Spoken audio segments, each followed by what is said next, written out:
আল্লাহর সবচাইতে অপছন্দনীয় জিনিসের একটা জিনিসের নাম হচ্ছে অহংকার।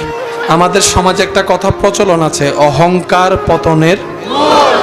অহংকার যেই করুক, ধৈর্য যেই ধরুক উঠবে, শুকরিয়া যেই করুক উঠবে, সহ্য যেই করুক নিয়ামত পাবে। অহংকার যেই করুক, বলেন না? আচ্ছা, অহংকার করার জন্য কিছু জিনিসের দরকার আছে না নাই? অহংকার করার জন্য কিছু জিনিসের দরকার আছে না নাই? আপনার জানা মতে যাদেরকে অহংকার করতে দেখেছেন, কি কারণে করেছে যদি একটু আমাকে সহযোগিতা করেন। কিছু অহংকার হয় টাকার কারণে, আচ্ছা, কিছু অহংকার হয় সম্পদের কারণে, কেউ বা অহংকার করে,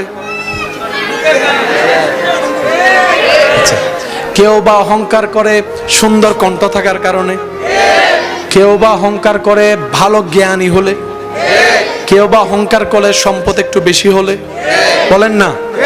কেউ বা অহংকার করে ক্ষমতা একটু বেশি হলে, কেউ বা অহংকার করে,